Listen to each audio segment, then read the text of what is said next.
तो ड्रामा की सारी हमारी फीमेल लीड शाओ के साथ होती है, जो कि अभी एक मुर्गी को पकड़ रही होती है, पर उसकी मैजिकल पावर पूरी खत्म हो चुकी थी, इसलिए वो यहीं पर ही गिर जाती है और मुर्गी भी उससे भाग जाती है। तब यहाँ पर उसके मास्टर आ जाते हैं और शाओ उनसे कहने लगती है कि ग्रैंडपा देख लो, अब मेरे पास इतनी भी पावर नहीं बची कि मैं एक मुर्गी को पकड़ पाऊँ।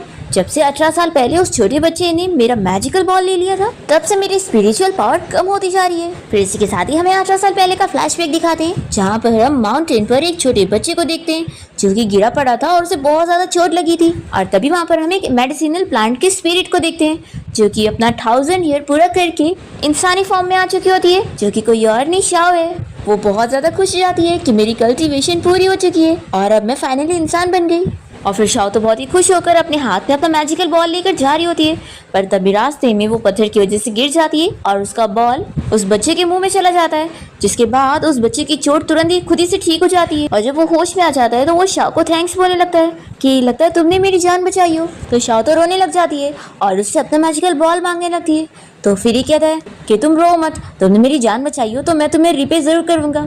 फिर वो उसे अपने जेट पेंडेंट का आधा हिस्सा दे देता है और बताता है कि मैं अभी अपने घर जा रहा हूँ और तुम इस जेट पेंडेंट के जरिए मुझे ढूंढ लेना, और तुमने मेरी जान बचाई हो तो बदले में तुम जो मांगना मैं वो तुम्हें दूंगा, तुम चाहो तो मुझसे शादी भी कर सकती हो। ऐसा बोलकर वो चला जाता है। अब फ्लैशबैक यहाँ पर खत्म होता है और शाओ अपने मास्टर से कहने लगती है कि आपने मुझे काफी सारे मेथड सिखा चुके हैं, तो क्यों ना अब आप मुझे माउंटेन से नीचे जाने दे, मैं उस लड़की को ढूंढूंगी और उससे अपना मैजिकल बॉल वापस से लेकर आऊंगी। तो मास्टर कहते हैं कि तुम इतनी आसानी से वो मैजिकल बॉल थोड़ी ना ले पाओगी, पहले तुम्हें उस लड़की से शादी करनी पड़ेगी, तभी तुम डुअल कल्टीवेशन मेथड से उससे अपना मैजिकल बॉल ले सकती हो। तो शाओ कहती है कि मास्टर फिर तो ये कितना सिंपल है ना, मैं जाती हूँ और उससे शादी कर लेती हूँ, फिर मुझे मेरा मैजिकल बॉल मिल के रहेगा। ये सोचकर ही वो बहुत खुश होकर चली जाती है। और फिर मास्टर सोच लगते हैं कि ये लड़की भी ना कितनी सिंपल है, ऐसे तो फिर लोग इसे बुली करेंगे। फिर मास्टर अपने डेमंस वगैरह को आवाज देते हैं और कहते हैं कि मैंने तुम लोगों की कितनी हेल्प किया था, तो तुम बदले में जाओ और मेरी शाओ को प्रोटेक्ट करो, कोई भी उसे बुली नहीं करना चाहिए। फिर दूसरी तरफ हम हमारे मेल लीड सीन को देखते हैं, जो कि इसी माउंटेन में अपने गार्ड्स के साथ पहुंच जाता है। वो यहाँ पर किसी मेडिसिनल प्लांट को ढूंढने आया होता है, जो कि 1000 ईयर पुराना है। यहाँ पर उसका असिस्टेंट कहने लगता है कि बॉस, आपको 1 साल पहले किसी ने जहर दे दिया था, जिसकी वजह से मास्टर ने बताया है कि आप 3 साल से ज्यादा नहीं जी सकते, लेकिन आपकी जान बचाने के लिए अगर वो मेडिसिनल प्लांट मिल जाएगा तो फिर आप ठीक हो जाएंगे। और मैंने अच्छी तरीके से पता करा हूँ कि वो 1000 ईयर वाला मेडिसिनल प्लांट यहीं पर ही मिलेगा। यहाँ पर चिन के मुंह से खून भी आने लगता है, तो उसका असिस्टेंट फिक्र करता है। चिन कहता है कि ये सब छोड़ो और उस प्लांट को ढूंढना चालू करो। फिर उसके ऑर्डर पर सभी गार्ड्स ढूंढने के लिए चले जाते हैं और चिन अपना वही जेट पेंडेंट देखने लगता है, जिसका हाफ पार्ट उसने शाओ को दिया था। और वो सोचता है कि उस साल में उस लड़की से यहीं पर ही मिला था, पता नहीं वो उस लड़की को मैं वापस ढूंढ पाऊंगा कि नहीं, ऐसा वो सोच रहा होता है। और तभी हम देखते हैं शाओ यहीं पर ही आ रही होती है और उसे स्मेल आने लगती है कि उसका मैजिकल बॉल यहीं आसपास है। फिर तो ये बहुत ही खुश हो जाती है, पर तभी आसपास गार्ड्स को देखकर सोचती है कि इतने सारे लोग यहाँ पर क्यों घूम रहे हैं, फिर तो मुझे बचकर जाना होगा। फिर चेन यहाँ पर अपने गार्ड्स के साथ एक ट्री के पास खड़ा होता है और उसके ऊपर ही शाओ उसे देख रही होती है। सारे गार्ड्स बताते हैं कि वो मेडिसिनल प्लांट मिला ही नहीं। तभी असिस्टेंट चिन से कहने लगता है कि बॉस, ये ट्री बहुत ही ज्यादा नामचीन है, यहाँ पर जो भी आकर विश मांगता है उसकी विश पूरी होती है, तो क्यों ना आप विश करो कि वो प्लांट आपको मिल जाए। तो फिर चिन तो यहाँ पर विश मांगने लगता है कि मेरी वो बचपन की लाइफ सेवर मुझे मिल जाए। तभी शाओ से ऊपर से देख रही होती है और सोचती है कि ये छोटा बच्चा बड़ा हो चुका है और कितना ज्यादा हैंडसम दिखता है। ऐसा वो सोच रही होती है कि इतने में उसे पता चलता है कि उसकी स्पिरिचुअल पावर फिर से बहुत ही कम हो रही है। और फिर शाओ तो अचानक से वापस से अपने पुराने वाले फॉर्म में चली जाती है, मेडिसिनल प्लांट वाले रूप में, और वो बेचारी ऊपर से डायरेक्ट चिन के हाथ में आके गिरती है। और फिर असिस्टेंट बताने लगता है कि बॉस, यही वो मेडिसिनल प्लांट है जिसे हम ढूंढ रहे थे। तो फिर ये देखकर चिन भी काफी शॉक होता है और फिर लोग शाओ को एक बॉक्स में डालने लगते हैं। तो शाओ जोर से चिल्ला रही होती है कि मुझे प्लीज इसमें लॉक मत करो, कोई आकर मुझे बचा लो। तभी चिन को शाओ की आवाज सुनाई दे जाती है और वो अपने असिस्टेंट से पूछता है कि क्या तुम्हें किसी की हेल्प की आवाज सुनाई दी। असिस्टेंट कहता है कि नहीं बॉस। फिर चिन यहाँ से अपने गार्ड्स के साथ निकल जाता है और वो सीधा अपने घर पहुंचता है। और फिर वो किचन में आने के बाद इस मेडिसिनल प्लांट को कट करके उसका मेडिसिन बनाने के लिए बोलता है। ये सुनकर शाओ तो बहुत ही ज्यादा डर जाती है कि ये लोग मुझे कट करना चाहते हैं और खाना चाहते हैं। तो ये सुनकर शाओ तो बहुत ज्यादा डर जाती है कि ये लोग मुझे कट करना चाहते हैं। फिर जैसे असिस्टेंट शाओ को उस चाकू से कट करने वाला होता है, तभी शाओ अपनी मैजिकल पावर से खुद को बचा लेती है और वो चाकू दूर जाके दीवार पे लगता है। फिर से असिस्टेंट ट्राई करता है पर फिर से वही होता है। तो चिन कहता है कि लाओ मुझे दो, मैं करता हूँ। और फिर जब वो भी करने जाता है तो चाकू सीधा दूर जाता है और शाओ सोच रही होती है कि अभी भी मैं बहुत ही पावरफुल हूँ, इतनी मैजिकल पावर्स तो है ही मेरे पास कि मैं खुद को प्रोटेक्ट कर सकूँ। फिर चीन को आइडिया आता है कि एक काम करो, इस मेडिसिनल प्लांट को डायरेक्ट बॉइलिंग वाटर में डालो। फिर ये लोग बेचारी शाओ को पानी में डाल देते हैं और वो उबलने लग जाती है और जोर जोर से चिल्ला रही होती है। फिर इतने में चीन को कुछ ज़रूरी काम से कंपनी से कॉल आती है, तो वो कहता है कि अभी इस मेडिसिनल प्लांट को रख दो, मैं इससे बाद में निपटूंगा। ऐसा बोलकर वो चला जाता है। फिर मेड गैस बंद कर देती है और शाओ यहाँ बहुत खुश हो जाती है कि फाइनली मैं बच गई, मेरा तो आज सूप बनने वाला था। सच में मास्टर ने बिल्कुल सही कहा था कि ये जगह बहुत ही डरावनी है। फिर हम देखते हैं कि चिन जब यहाँ से निकल रहा होता है तो उसकी आंटी और कजिन घर पे आए होते हैं और वो लोग उसका मजाक उड़ा रहे होते हैं और बहुत ही गुस्सा भी होते हैं कि पता नहीं ग्रैंड माँ ने उसे कंपनी का प्रेसिडेंट क्यों बना के रखी है, जबकि वो इतना बीमार है और जल्दी मरने वाला है। चिन इन लोग की बातों पर कोई ध्यान नहीं देता और यहाँ से चला जाता है।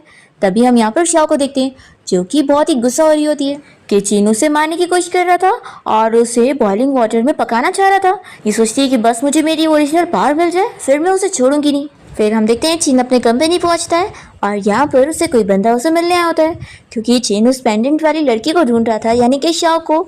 तो ये फोटोग्राफर बताता है कि मैंने एक्सीडेंटली उस लड़की की फ़ोटो लिया हूँ जिसके पास वही पेंडेंट है जिसे आप ढूंढ रहे हैं। बस ये फोटो एक्सीडेंटली ली गई थी तो इसमें उसका चेहरा नहीं दिख रहा है। फिर फोटो में जो जगह होती है वो असिस्टेंट पहचान जाता है कि ये तो वही माउंटेन है जहाँ से हमने वो मेडिसिनल प्लांट लाए थे। तो चीन कहता है कि फिर यानी वो लड़की वहीं कहीं रहती होगी। फिर वो इस फोटोग्राफर को जाने के लिए बोल देता है। फिर हम यहाँ पर शाओ को देखते हैं जो बेचारी उस बॉक्स में लॉक एक जगह पे रखी होती है और गुस्सा हो रही होती है कि मुझे यहाँ पर बंद करके क्यों रख दिया गया है। तभी तुम्हें यहाँ पर चीन की आंटी और वो कजिन आ जाता है और दोनों यहाँ पर उसी मेडिसिनल प्लांट को चुराने के लिए आए होते हैं और ये लोग शाओ को उस बॉक्स में देखकर उसे उठा के लेकर चले जाते हैं। चीन अपने कंपनी में होता है और उसे थोड़ा बीमार जैसा फील होने लगता है। तभी असिस्टेंट आकर बताता है कि बॉस आपकी ग्रैंडमा की बर्थडे पार्टी का अरेंजमेंट हो चुका है। तो फिर चीन अपनी ग्रैंडमा के लिए गिफ्ट रेडी करने के लिए बोलता है। फिर हम देखते हैं कि ग्रैंडमा की बर्थडे पार्टी स्टार्ट हो जाती है और चीन के अंकल आंटी और वो कजिन उनके साथ ही होते हैं। तभी चीन भी यहाँ पार्टी में पहुंच जाता है और ग्रैंडमा उसे देखकर खुश होती है और उसे बताने लगती है कि तुम्हारे लिए गुड न्यूज़ है, तुम जो मेडिसिनल प्लांट को ढूंढ रहे थे जो तुम्हारी जान बचा सकता है वो तुम्हारे कजिन को मिल गया है। तो फिर चीन ये सुनकर शॉक होता है कि अच्छा तो तुमने भी वो मेडिसिनल प्लांट ढूंढ लिए। तभी इतने में कजिन कहने लगता है कि मैं तुम्हें वो दे सकता हूँ लेकिन बदले में मुझे कंपनी का इंपॉर्टेंट प्रोजेक्ट चाहिए क्योंकि वो प्लांट इतना इंपॉर्टेंट है, उससे तुम्हारी जान बचेगी, तो कंपनी का प्रोजेक्ट तो तुम मुझे दे ही सकते हो। तो चीन इसके लिए साफ साफ मना कर देता है कि नहीं, मुझे इसकी ज़रूरत नहीं है क्योंकि मेरे पास पहले से ही वो प्लांट है और वो अपनी ग्रैंडमा को इस बारे में बताता है। तो फिर चीन की आंटी कहने लगती है कि क्या मजाक कर रहे हो, वो मेडिसिनल प्लांट सिर्फ एक ही हो सकता है तो तुम्हारे पास कैसे होगा। फिर चीन यहाँ पर अपने गार्ड्स को बोलकर उसी मेडिसिनल प्लांट के बॉक्स को मंगवाता है, पर जब वो खोलता है तो उसके अंदर वो प्लांट होता ही नहीं है। तो फिर ये लोग हंसने लग जाते हैं कि कितना बड़ा झूठ कह रहा था कि इसे भी वो प्लांट मिल गया है। फिर कजिन यहाँ पर एक बॉक्स मंगवाता है और ग्रैंडमा को दिखाने लगता है कि ग्रैंडमा देखो ये मेडिसिनल प्लांट मैंने ढूंढ के लाया हूँ। फिर सभी लोग देखकर खुश होने लगते हैं कि सच में यही वो असली वाला है। चीनी से जब देखता है तो सोचता है कि ये वही प्लांट की तरह कैसे दिख रहा है जो मैंने ढूंढा था। तभी शाओ से कही जा रही होती है कि ये मैं ही हूँ, इसने मुझे चुराया है, पर चीन को तो उसकी कोई बातें सुनाई नहीं देती। तभी ग्रैंडमा भी यहाँ पर चीन को सजेस्ट करती है कि देखो तुम्हारी लाइफ से ज़्यादा इंपॉर्टेंट कंपनी थोड़ी ना है, तो अपने कजिन को वो प्रोजेक्ट दे दो और ये ले लो। तो फिर चीन कहता है कि नहीं ग्रैंडमा, मुझे इसकी ज़रूरत नहीं है, आपकी बर्थडे पार्टी थी इसलिए मैं यहाँ पर आया था, तो अब मुझे कुछ काम है, मैं जा रहा हूँ। ऐसा बोलकर चीन यहाँ से जाने लगता है और शाओ को गुस्सा आ रही होती है कि इसने मुझे पहचाना भी नहीं। फिर यहाँ पर चीन अपने असिस्टेंट को ऑर्डर देता है कि तुम जाकर सीसीटीवी फुटेज चेक करवाओ ताकि पता लगे कि किसने उस प्लांट को चुराया। तभी शाओ को गुस्सा आ रही होती है कि उस इडियट ने तो मुझे पहचाना नहीं, लेकिन मुझे अब खुद को बचाना पड़ेगा। फिर वो कैसे कैसे करके अपनी मैजिकल पावर्स का यूज करने की कोशिश करती है और यहाँ से उठकर भागने लगती है। तभी यहाँ पर कजिन और ये लोग सब देख लेते हैं कि वो मैजिकल प्लांट यहाँ पर नहीं है। ये लोग उसे ढूंढने लग जाते हैं और शाओ यहाँ से भाग भाग कर पार्टी से बाहर निकल आती है जहाँ पर चीन अपनी कार के पास खड़ा होता है और वो कार में बैठने वाला होता है कि तभी इतने में यहाँ पर चीन के अंकल आंटी, उसके कजिन और सारे लोगों को लेकर आ जाते हैं और ये लोग चीन के ऊपर इल्जाम लगाने लगते हैं कि उसने वो मेडिसिनल प्लांट चुरा के यहाँ पर लेकर आया है। कजिन तो यहाँ पर साफ साफ उसके ऊपर इल्जाम लगाकर उसे मेडिसिनल प्लांट वापस देने के लिए बोल रहा होता है। तभी हम देखते हैं कि शाओ कैसे कैसे करके चुपके से कार के अंदर घुस जाती है और तभी चीन तो अपने अंकल आंटी और कजिन को कह देता है कि मैंने उसे नहीं चुराया, तुम लोग कुछ भी इल्जाम नहीं लगा सकते। तो फिर ये लोग कहते हैं कि अगर तुमने नहीं चुराया हो तो हमें अपनी कार चेक करने दो, क्या पता तुमने पहले ही कार में रख दिए होंगे। शाओ सोचती है कि अब ये लोग यहाँ पर मुझे ढूंढ लेंगे। फिर वो सोचती है कि मैं कहाँ छुपूं, उसे कुछ समझ ही नहीं आ रहा होता है। तभी चीन अपने कजिन से कहता है कि ठीक है, तुम्हें ढूंढना है ना तो ढूंढ लो, लेकिन अगर वो प्लांट यहाँ पर नहीं मिला तो फिर बदले में मैं तुम्हारा हाथ तोड़ूंगा। तो कजिन तो डरने लगता है पर आंटी इसके लिए मान जाती है और फिर ये लोग जल्दी से चिन की कार में पूरा ढूंढने लग जाते हैं। शाओ तो बहुत ही ज्यादा डर जाती है और बहुत ही छुपने की कोशिश करती है और वो फाइनली बच जाती है। ये लोग उसे देख ही नहीं पाते। फिर चिन कहता है कि देखा मेरी कार में वो नहीं मिला ना, तो अब शर्त के हिसाब से मैं इसका हाथ तोड़ूंगा। फिर वो कजिन चिल्लाने लगता है कि प्लीज मुझे माफ कर दो। दूसरी तरफ हम देखते हैं कि शाओ यहाँ कार से बाहर निकल आती है और वो अचानक से वापस से इंसान वाले फॉर्म में आ जाती है। तो बहुत ही खुश होने लगती है कि मैं रिकवर हो गई और फिर ये चिल्लाने लगती है कि हाँ उस कजिन को मार पड़नी चाहिए, उसने मुझे चुराया था। तभी क्लीनर आंटी शाओ को ऐसे इंसान में बदलते हुए देख लेती है और वो बहुत ही ज्यादा शॉक रह जाती है। और फिर चिन यहाँ पर अपने कजिन को लास्ट वार्निंग देते हुए छोड़ देता है और वो जैसी कार में बैठने लगता है तभी इतने में वो क्लीनर आंटी जोर जोर से चिल्लाते हुए इन सभी को बता देती है कि ये लड़की इंसान नहीं है, ये उस मेडिसिनल प्लांट की स्पिरिट है। तो ये सुनकर सभी शॉक होते हैं और शाओ को ही देखने लगते हैं। फिर ग्रैंडमा पूछने लग जाती है कि क्या हम लोगों ने सही सुने कि ये लड़की इंसान नहीं बल्कि मेडिसिनल प्लांट है। शाओ सोचती है कि इन लोगों को मेरी आइडेंटिटी के बारे में पता नहीं लगना चाहिए, नहीं तो मैं खतरे में पड़ जाऊंगी। फिर वो तुरंत ही कहती है कि नहीं, ने गलत देखा होगा, ऐसे कैसे हो सकता है। तो फिर वो क्लीनर कहने लगती है कि मैंने बिल्कुल सही देखी हूँ, ये लड़की अभी एक प्लांट थी और फिर इंसान बन गई, तो ज़रूर ये उस मेडिसिनल प्लांट की स्पिरिट होगी। तो फिर चिन का कजिन कहने लगता है कि अच्छा तभी तो मैं बोलूँ कि वो प्लांट मिल क्यों नहीं रहा है, क्योंकि वो एक स्पिरिट बन चुकी है। फिर ये लोग तो शाओ के ऊपर शक करे जा रहे होते हैं। इतने में यहाँ पर उस क्लीनर की बेटी आ जाती है और वो तुरंत ही कहने लगती है कि नहीं, मेरी मॉम ने गलत देखा होगा, वैसे भी मेरी मॉम बीमार है तो उन्हें गलतफहमी होती रहती है। शाओ कहती है कि सुना आप लोगों ने, मैं कोई मेडिसिनल प्लांट नहीं हूँ, मुझे कुछ भी मत बोलो। ऐसा बोलकर फिर वो जाने लगती है। तभी कजिन उसे रोकता है और कहता है कि अगर तुम वो स्पिरिट नहीं हो तो मैंने तुम्हें कहीं यहाँ आसपास देखा भी नहीं, तो तुम यहाँ अंदर आई कैसे। ये हमारा प्राइवेट एरिया है जहाँ पर पार्टी हो रही थी और आउटसाइडर्स यहाँ पर अलाउड नहीं थे, तो लगता है तुम ही वो चोर हो जिसने वो मेडिसिनल प्लांट चुराई है। तो शाओ तुरंत ही कहती है कि मैं कोई चोर नहीं हूँ। तो फिर चिन भी उससे पूछता है कि फिर तुम कौन हो और अंदर कैसे आई। तो फिर ये जल्दी से चिन को अपना नाम बताती है कि मैं शाओ हूँ और मैं यहाँ पर तुम्हें ही ढूंढने आई हूँ, तुमसे शादी करने के लिए। तो ये सुनते के साथ ही चिन का अंकल कहने लगता है कि देखा तुम सच में एक चोर हो और यहाँ पर ये सब बहाने कर रही हो।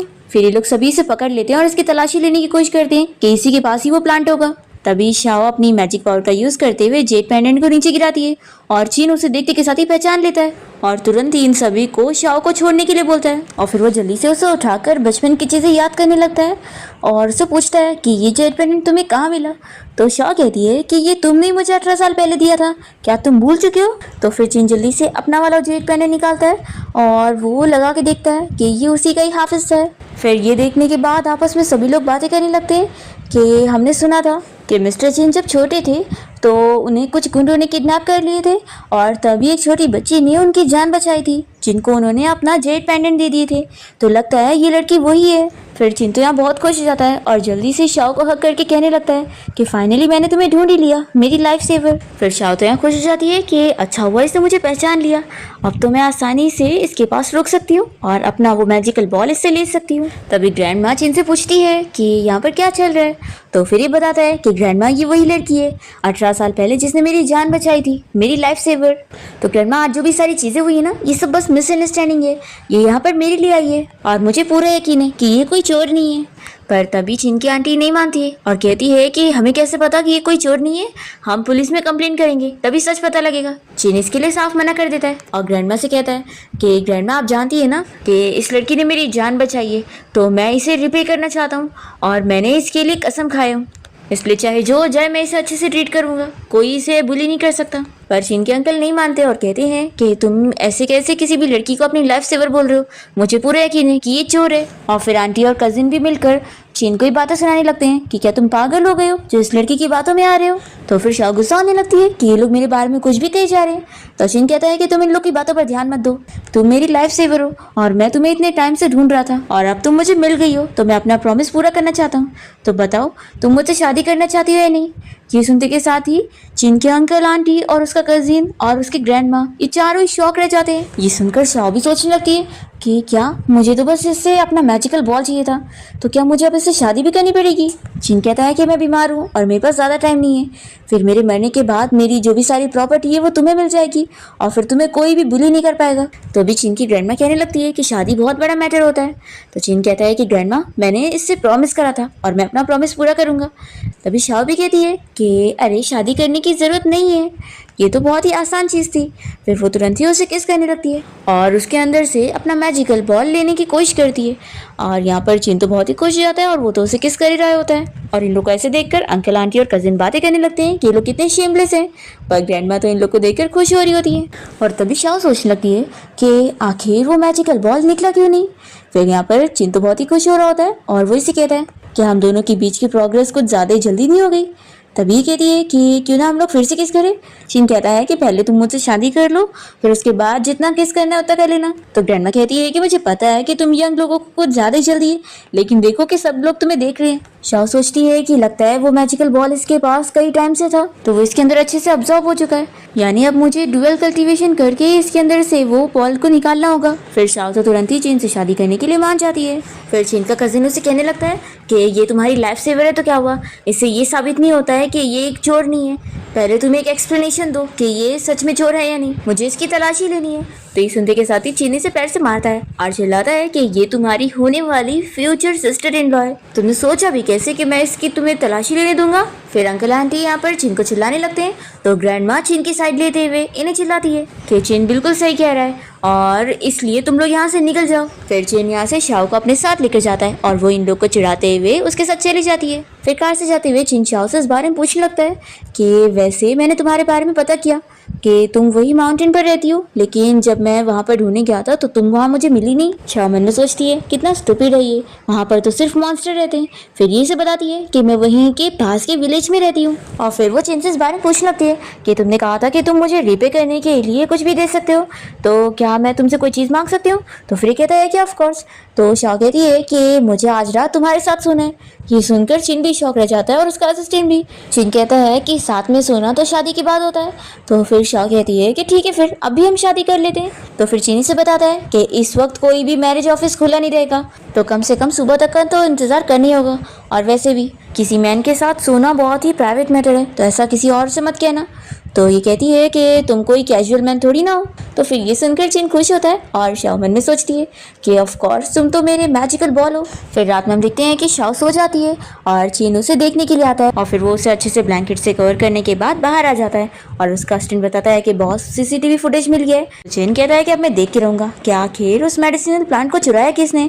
फिर वो देखने जा रहा होता है कि तभी इतने में हम यहाँ पर शाओ को देखते हैं जो कि ये सारी बातें सुन लेती है। और फिर वो यहाँ पर आकर सोचने लगती है कि ये लोग अभी भी मेडिसिनल प्लांट को ढूंढ रहे हैं, यानी कुछ भी हो जाए क्या ये मुझे खा के रहेगा। फिर ये फुटेज देखने के बाद चिन को ये तो पता लग जाता है कि उस प्लांट को चुराने वाली उसकी आंटी और उसका कजिन था। अस्टिन कहता है कि रुको मैं अभी जाकर उनसे वो प्लांट लेकर आता हूँ, वो लोग कैसे एक्टिंग कर रहे थे। तो चिन कहता है कि उनकी रिएक्शन से साफ पता लग रहा है कि वो एक्टिंग नहीं थी, यानी वो सच में प्लांट उन लोग के पास नहीं है और वो चोरी हो चुका है। फिर असिस्टेंट को शक हो जाता है कि कहीं बॉस आपकी होने वाली वाइफ नहीं तो वो चुराई नहीं है, क्योंकि वही अचानक से यहाँ पर आई है। चिन उसे ऑर्डर देता है कि तुम जाकर सारे सीसीटीवी फुटेज को लेकर आओ, क्योंकि मुझे कैसे भी करके वो मेडिसिनल प्लांट चाहिए। और फिर असिस्टेंट चिन को वो वाला सीसीटीवी फुटेज लाकर भी दे रहा होता है।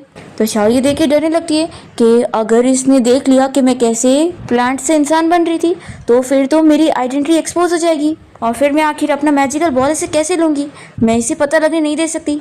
फिर जैसे ही वो वीडियो चालू करके देखने वाला होता है, शाओ जल्दी से अंदर आ जाती है और उसके ऊपर कूद के बैठ जाती है और वो बटन प्रेस करके वीडियो बंद कर देती है। और फिर इससे बताने लगती है कि जब तुम रूम से चले गए थे तो वहाँ पर कोई चोर घुस आया था और उसने मुझ पर अटैक करने की कोशिश किया और वो पता नहीं कहाँ भाग गया। फिर चिन अपने असिस्टेंट को देखने के लिए जाने बोलता है, तो शाओ कहती है कि प्लीज़ तुम भी जाकर देखो, क्योंकि मुझे बहुत ही डर लग रहा है।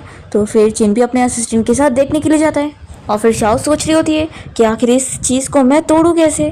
फिर वो अपने मैजिक पावर का इस्तेमाल करने लगती है और दूसरी ओर चिन और उसका असिस्टेंट जब उस पर्सन को देखने जाते हैं तो उन लोगों को तो कोई नहीं मिलता और तभी उन लोगों को स्टडी रूम से आवाज़ आती है।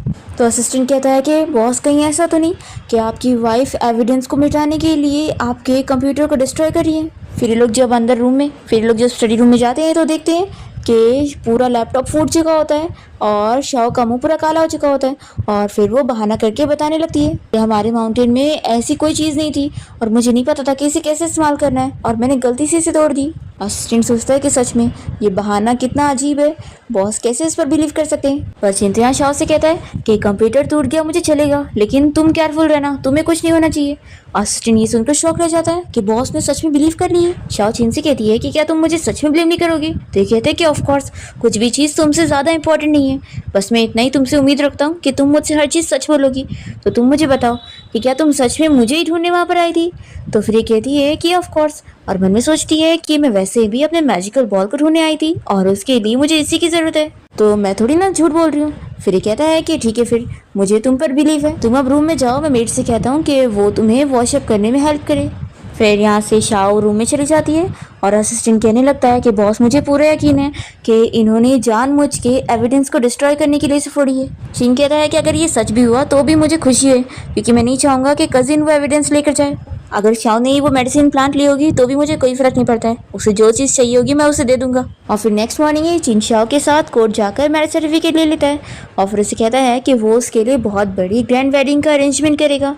फिर यहाँ पर असिस्टेंट और सारे सर्वेंट आते हैं और इन लोग को हैप्पी वेडिंग विश करते हैं और कहते हैं कि विला अच्छे से रेडी हो चुका है। फिर शाओ जैसी यहाँ पर चिन के साथ उसके घर आती है तो वो बहुत ही खुश होती है कि तुम्हारा घर तो सच में बहुत ही बड़ा है, कल रात तो मैंने ठीक से देखी भी नहीं थी।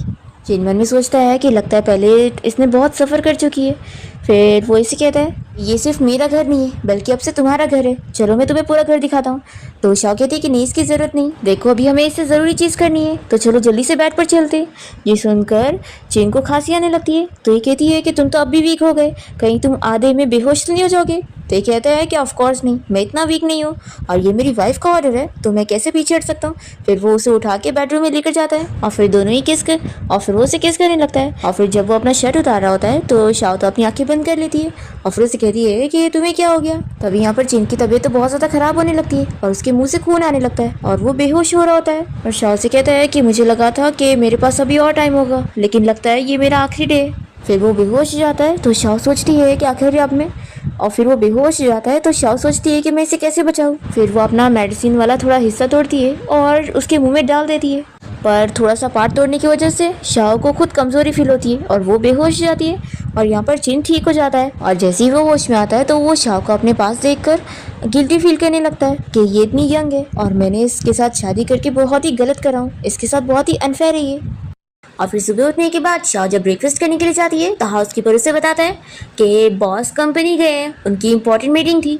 दूसरी तरफ हम देखते हैं कि यहाँ पर चिन अपनी मीटिंग में होता है और शाओ यहाँ घर पे जो काम कर रही होती है और जब उसके हाथ में कुछ चोट वगैरह लगती है तो यहाँ चिन को पेन होता है तो वो समझ नहीं पाता कि ये क्या हो रहा है, मुझे तो कोई चोट भी नहीं लगी और ऐसा लग रहा है जैसे मुझे चोट लग गई है, कहीं मेरी बीमारी बढ़ तो नहीं गई। फिर वो इस बारे में मास्टर को कॉल करके बताता है कि कल वो कितना ज़्यादा बीमार हो गया था और फिर वो जब सुबह उठा तो अचानक से पूरी तरीके से ठीक था। तो मास्टर समझ जाता है कि क्या तुमने मेडिसिनल प्लांट खाए हो, सिर्फ उसी की मदद से तुम ठीक हो सकते हो।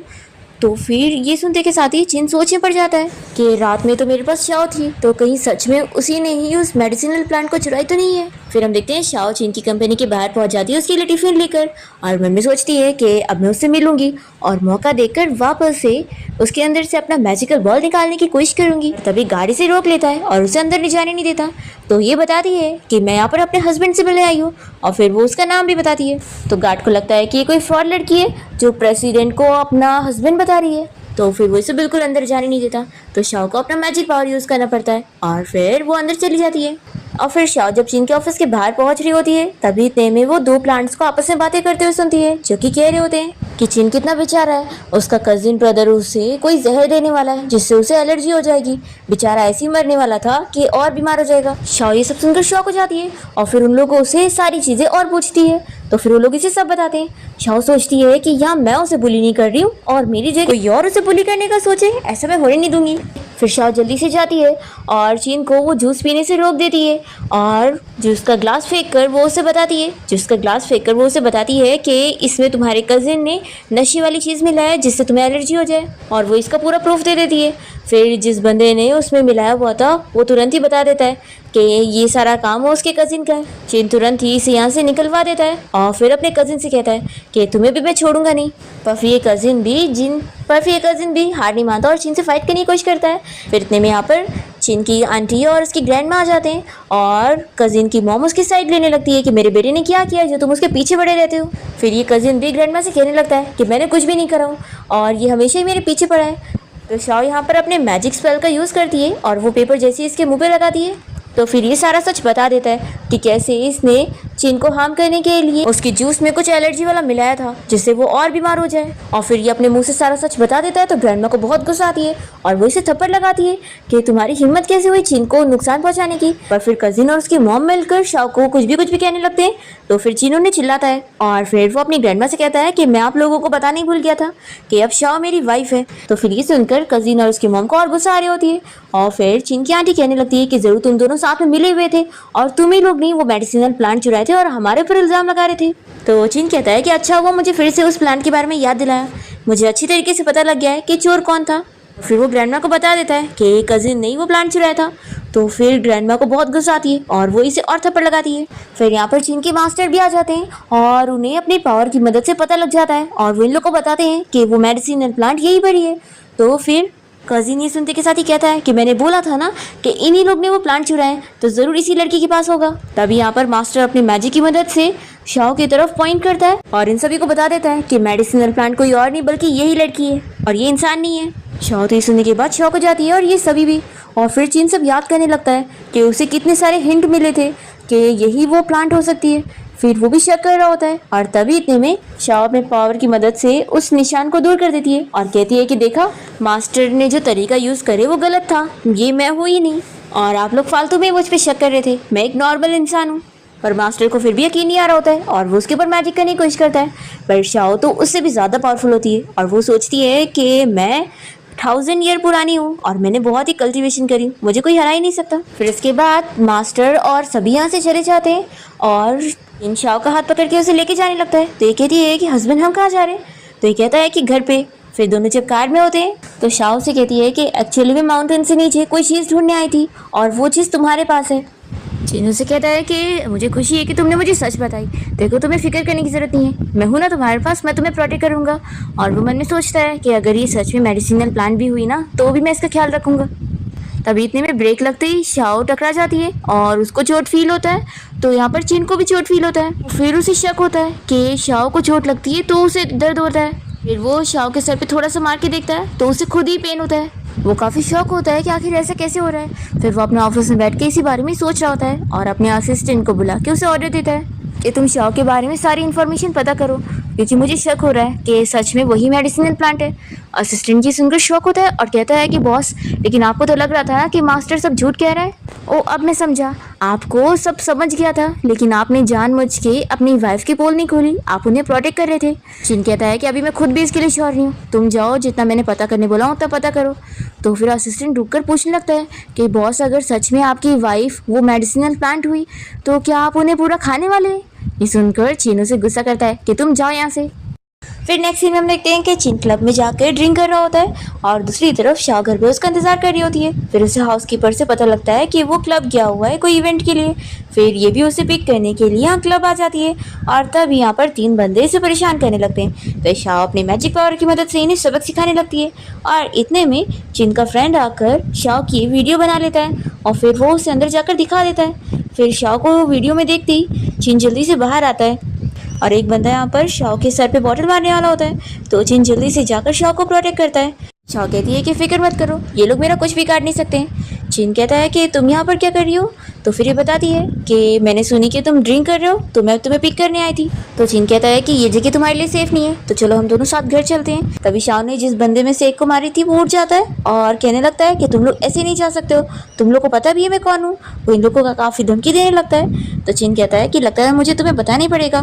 फिर जैसे ही चिन अपने बारे में बताता है तो ये बंदा डर जाता है और चिन उसे बैंकरप्ट कर देता है और शाओ को लेकर घर आ जाता है। और यहाँ चिन के घर पे पहले से उसके चाइल्डहुड फ्रेंड लिन उसका इंतजार कर रही होती है और वो उसके लिए बहुत सारे गिफ्ट लेकर आई होती है और उसे जैसे ही देने लगती है तो यहाँ पर वो शाओ को देखकर पूछती है कि ये कौन है। तो शाओ कहती है कि तुम इतनी रात को मेरे घर पे आकर पूछ रही हो कि मैं कौन हूँ।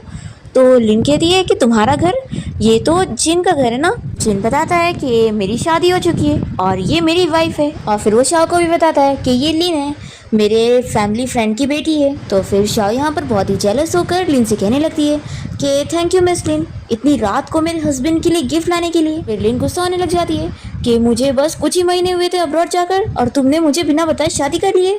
तो यहाँ पर चेन उसे क्लियर करता है कि हमारे बीच में ऐसा कुछ भी नहीं था, तो अब तुम जाओ यहाँ से।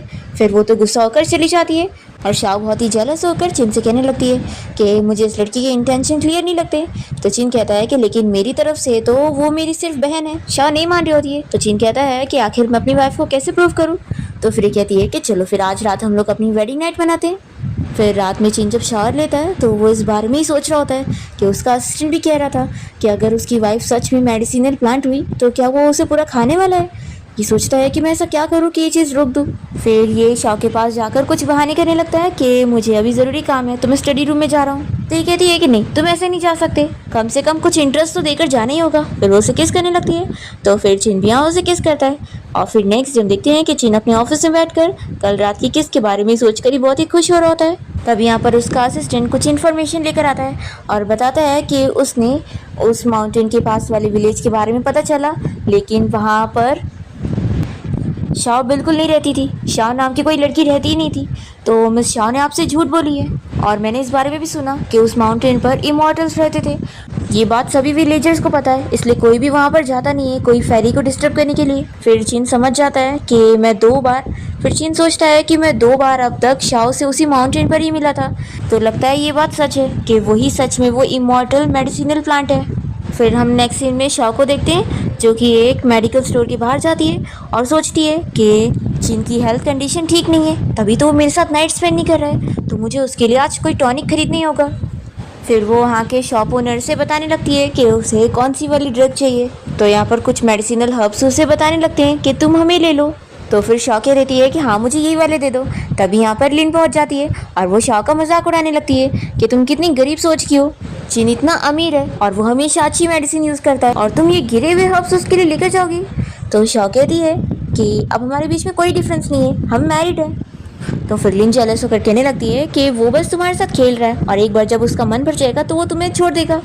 शाह कहती है कि लेकिन अभी तो मैं उसके लिए फ्रेश हूँ ना, और उल्टा तुम पुरानी हो चुकी हो क्योंकि तुम उसकी पुरानी चाइल्डहुड फ्रेंड हो और मुझे तो नहीं लगता कि वो तुम में बिल्कुल भी इंटरेस्टेड है। लिन और उसके बीच में आर्ग्यूमेंट हो ही रहा होता है कि तभी इतने में यहाँ पर कोई बंदा यहाँ पर एक मेडिसिन खरीदने आया होता है और ये ओनर जो उसे मेडिसिन दे रहा होता है शाह उसे देखते के साथ ही बता देती है कि ये मेडिसिन सही नहीं है, ये ख़राब हो चुकी है। मैं इसकी स्मेल सूंघते के साथ ही पहचान सकती हूँ। तो भी ये लोग इसकी बात पर यकीन नहीं कर रहे होते और जो एक मेडिसिन एक्सपर्ट होता है वो शॉ के साथ शर्त लगा लेता है कि चलो हम लोग कंपटीशन करते हैं कि कौन मेडिसिन को पहचानेगा। फिर प्रूव हो जाएगा कि कौन हम में से ज़्यादा बड़ा एक्सपर्ट है। तो फिर शॉ भी मान जाती है। फिर ये बंदा तो सही से मेडिसिन को पहचान नहीं पा रहा होता है और जब शॉ की बारी आती है तो वो तो आग बंद में ही मेडिसिन को पहचान लेती है क्योंकि वो मेडिसिन खुद ही उसे बता देते हैं कि वो कौन सी मेडिसिन है। दूसरी तरफ हम देखते हैं कि चिन अपनी कंपनी में की मीटिंग में होता है, पर उसे जैसे इस बारे में पता लगता है तो वो भी यहाँ पर पहुँच जाता है। और फिर जैसे ही स्टोर के लोगों को पता लगता है कि शाओ का हस्बैंड कोई और नहीं मिस्टर चिन है तो फिर वो उसकी तारीफ करने लगते हैं कि तभी तो ये लड़की इतनी औसम है।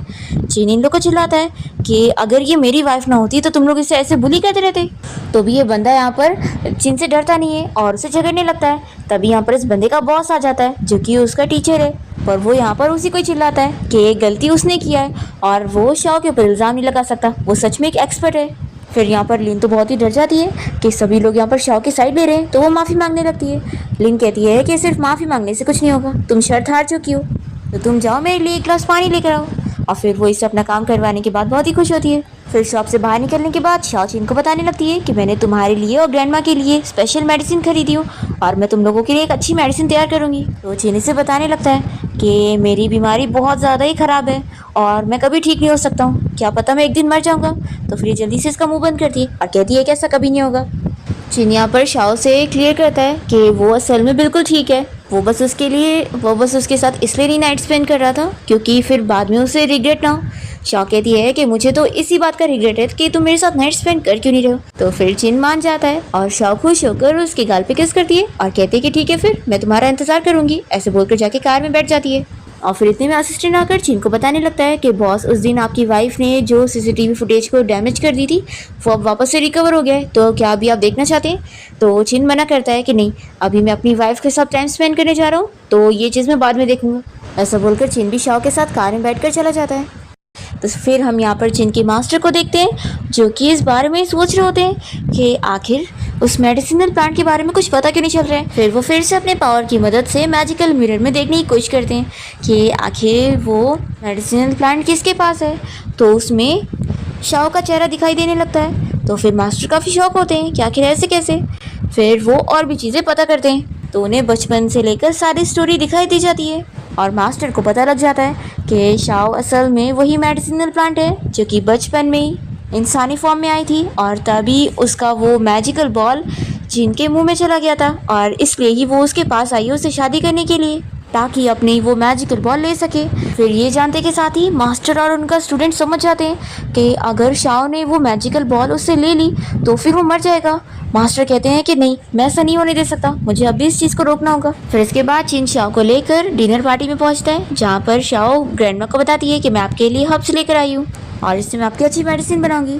तो फिर ग्रैंडमा बहुत ही खुश होती है और वो शाओ को एक जेड पेंडेंट गिफ्ट करती है और ये देखकर अंकल आंटी कहने लगते हैं कि ये तो फैमिली का हेirloom है, आप इसे कैसे दे सकती हैं? ये तो आपकी ग्रैंड डॉटर इन लॉ है और मैं आपकी डॉटर इन लॉ, आपको मुझे देना चाहिए। कजिन भी कहने लगता है कि हाँ, ये तो बस एक गांव की लड़की है और ये सब डिजर्व नहीं करती। तो वो चिन जल्दी से ब्रेसलेट को निकालकर शाओ को पहनाने लगता है और कहता है कि मेरी वाइफ सबसे बेस्ट डिजर्व करती है। फिर यहाँ पे ग्रैंडमा शाओ से पूछने लगती है कि हम तुम्हारी फैमिली से कब मिल सकते हैं? देखो अब तो तुम दोनों की शादी भी हो चुकी है, तो हम तुम्हारी फैमिली से मिलना चाहते हैं। फिर शाओ भी बोल नहीं पा रही होती है, तो चिन जल्दी से कहता है कि इसकी फैमिली बहुत दूर रहते हैं ना, तो वो यहाँ पर आपसे मिलने नहीं आ पाएंगे। तभी जल्दी से अंकल आंटी इस बात पर मजाक उड़ाने लगते हैं और ताने देते हैं कि कहीं ऐसा तो नहीं कि इसकी फैमिली बहुत ही गरीब होंगे, इसलिए उन्हें शर्म आ रही है हमसे मिलने के लिए। सच में इस बारे में अगर लोगों को पता लग गया कि हम ऐसे गरीब लोग के रिलेटिव हैं तो हमारी कितनी बेइज्जती होगी। शाओ कहती है कि आपका बेटा अभी जल्दी जेल गया था ना, तो तब तो आपको उसमें शर्म नहीं आई। शाओ की बातें सुनकर चिन भी खुश हो जाता है और ग्रैंडमा भी, और ग्रैंडमा को तो शाओ बहुत ही पसंद आती है। और फिर यहाँ पर अंकल आंटी तो गुस्सा होकर चले जाते हैं और ग्रैंडमा को जब पता लगता है कि शाओ और चिन आज दोनों साथ में नाइट स्पेंड करने वाले, तो वो तो और खुश हो रही होती है और इन लोगों को गुड लक बोलकर वो यहाँ से भेज देती है। फिर कार से जाते वक्त शाओ सोचती है कि आज तो मैं अपना मैजिकल बॉल लेके रहूंगी, और चिन तो ये सोचकर अपसेट होता है कि मैं तो जल्दी मर जाऊंगा, काश मैं कुछ और साल इसके साथ रह पाता। तभी मास्टर यहाँ पर पहुँच जाते हैं और वो सोचते हैं कि ये मेडिसिनल प्लांट कितनी चालाक है जो मिस्टर चिन के आसपास घूम रही है अपना मैजिकल बॉल लेने के लिए। ये लोग जाके ग्रैंडमा को इस बारे में बता देते हैं, पर क्लियरली नहीं बताते, बस ये कहते हैं कि वो दोनों साथ में नाइट स्पेंड नहीं कर सकते और उन्हें रोकना बहुत ज़रूरी है। फिर ग्रैंडमा इन लोग को होटल का नाम बता देती है कि वो लोग कहाँ गए। फिर अब देखते हैं कि शाओ और चिनिया दोनों साथ में होटल रूम में आ जाते हैं वेडिंग नाइट मनाने के लिए और दोनों ही किस करने लगते हैं। और दूसरी तरफ मास्टर और उनका स्टूडेंट जल्दी जल्दी में टैक्सी में बैठकर आ रहे होते हैं। टैक्सी ड्राइवर स्लो चला रहा होता है तो वो लोग उसे बहुत सारे पैसे देते हैं कि जल्दी चला, पर फिर ये लोग किसी कार से टकरा जाते हैं और वो बंदा इन लोगों को बीच रास्ते में गुस्सा करता है। और फिर कैसे भी करके मास्टर यहाँ बाहर पहुंच जाते हैं और तभी हम देखते हैं कि शाओ यहाँ चिन के अंदर से अपना वो मैजिकल बॉल निकाल लेती है और बहुत ज़्यादा खुश हो जाती है कि मुझे मेरी मैजिकल बॉल मिल गई। पर जैसे ही वो निकालती है तभी इतने में चिन के मुंह से खून आने लगता है और वो बीमार होने लगता है। तो ये देख के शाओ डर जाती है और पूछती है कि आखिर तुम्हें ये क्या हो गया है। तभी इतने में मास्टर और उनका स्टूडेंट यहाँ पर पहुंच जाते हैं और मास्टर अपने मैजिक से शाओ के ऊपर अटैक करने लगते हैं। तो शाओ भी अपना मैजिक पावर इस्तेमाल करती है और फिर वो वापस से चिन को देखने लगती है और पूछती है कि तुम्हें क्या हो गया है। तो ये स्टूडेंट बताता है कि तुम ही ने इसे हार्म कर रही हो और यहाँ नाटक कर रही हो। तो शाओ कहती है कि मैंने कभी इसे हर्ट करी। तो फिर मास्टर और उनका स्टूडेंट बता देता है कि तुमने जो उसका अंदर से मैजिकल बॉल ले ली हो इसकी वजह से वो मर रहा है। शाओ ये जानकर शॉक होती है कि मेरी मैजिकल बॉल की वजह से वो मर जाएगा और अगर मैं इसे वापस कर दूंगी तो वो जिंदा होगा।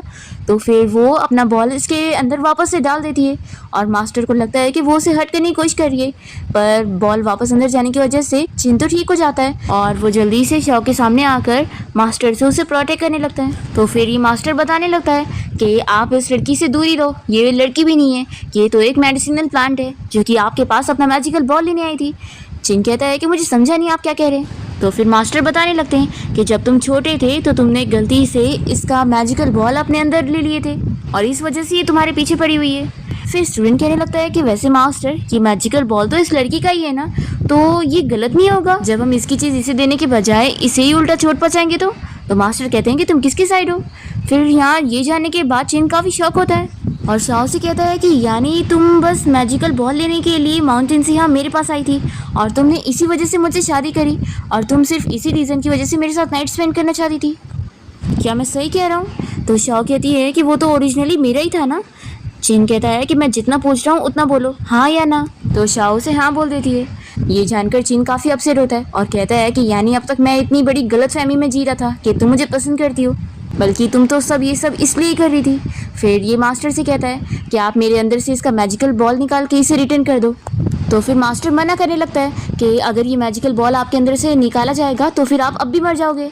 शाओ कहती है कि क्या ये सच ही मर जाएगा? तो मास्टर कहता है कि एक्टिंग मत करो, तुम इसके पास इतने टाइम से घूम रही थी तो तुम्हें तो पता लग ही गया होगा।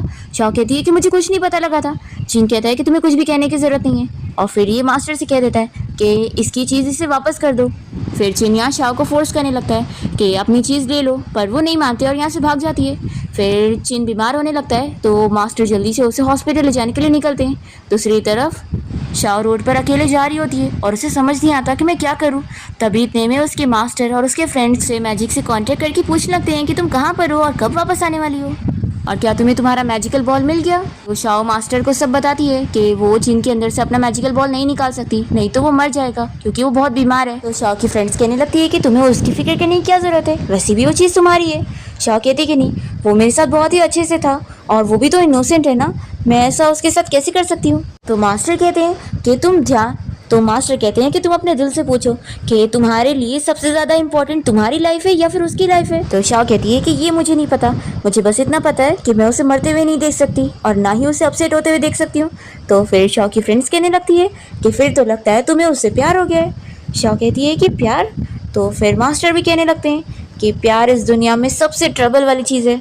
फिर शाओ को भी यहाँ पर सब कुछ, फिर शाओ भी चिन के बारे में अच्छे से सोचती है और उसे एहसास हो जाता है कि वो सच में उससे प्यार करने लगी है। फिर वो मास्टर से कहती है कि आप मुझे कोई सॉल्यूशन निकाल के बताओ कि मैं उसे कैसे बचाऊँ। फिर नेक्स्ट डे चिन हॉस्पिटल में होता है और तभी शाओ यहाँ पर उसे मिलने जाती है और उसे बताती है कि मैं तुमसे अपना वो मैजिकल बॉल नहीं लूँगी, नहीं तो फिर तुम मर जाओगे। तो ये कहता है कि बिल्कुल नहीं, तुम्हें मुझ पे तरस खाने की ज़रूरत नहीं है, बस एक बार मैं यहाँ से ठीक हो जाऊँ फिर तुम अपनी चीज़ तो वापस ले लेना। तो शाओ यहाँ पे रोते हुए उसे सब बताती है कि मैं कोई तुम पे तरस नहीं खा रही हूँ, मैं नहीं चाहती कि तुम मरो। तो फिर कहता है कि हाँ तुम बहुत ही अच्छी हो। तो शाओ से बताती है कि मैं तुम्हें बहुत लाइक करती हूँ, इसलिए मैं नहीं चाहती कि तुम्हें कुछ हो। चिन को यकीन नहीं आ रहा होता है तो शाओ मैजिक से उसके हाथ में रेड धागा और अपने हाथ में भी रेड धागा बांध लेती है और बताती है कि अब हेवन में हमारी शादी हो चुकी है, तो अगर अब तुमने मेरे से पीछे छुड़ाई या मैंने छुड़ाई तो फिर हम दोनों के ऊपर बिजली गिरेगी और गॉड की तरफ से ये पनिशमेंट होगा।